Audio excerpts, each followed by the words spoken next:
மழைக்காலங்களில் இடி மின்னல் ஏற்படும் போது நம்மை பாதுகாத்துக் கொள்வது எப்படி? மின்னல் ஏற்படும் போது செல்போன் பேசுவதை தவிர்க்க வேண்டும். வீடுகளில் உள்ள தொலைபேசி இணைப்பை துண்டித்து விடுவது சிறந்தது. மின்சாதன பொருட்கள் பயன்படுத்துவதை தவிர்க்க வேண்டும். இடி மின்னல் ஏற்படும் போது ஆறு, ஏரி, குளம், நீச்சல் குளங்களில் குளித்துக் கொண்டிருந்தால் உடனடியாக நீர்நிலைகளை விட்டு வெளியே வர வேண்டும். சுற்றுலா தலங்களில் படகு சவாரியை தவிர்க்க வேண்டும்.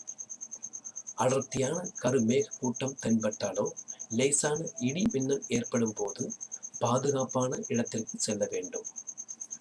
மரங்களை எளிதாக மின்னல் தாக்கும் என்பதால் இடி மின்னல் ஏற்படும் போது மரங்களுக்கு அடியில் நிற்கக்கூடாது.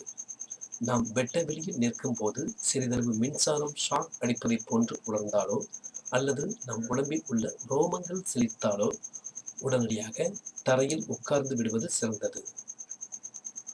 உயர்ந்த பெரிய மரங்கள், களத்து மேடு, சிறிய கோவில்கள், வைக்கோல் போர் ஆகியன பாதுகாப்பற்ற இடங்களாகும்.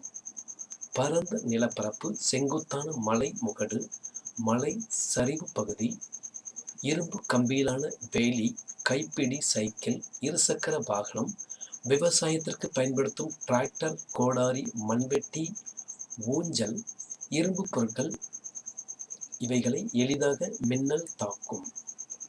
4 சக்கர வாகனங்களில் பயணம் செய்யும் போது ஜன்னல் கண்ணாடிகளை மூடிவிடுவது சிறந்தது. கான்கிரீட் கூரை வீடுகள், தரைத்தளத்துடன் கூடிய மூடிய வீடுகள், பள்ளிகள், வணிக வளாகம் இடி மின்னல் ஏற்படும் போது தங்குவதற்கு பாதுகாப்பான இடங்களாகும். மழைக்காலங்களில் நாம் பாதுகாப்பாக பயணிப்போம்.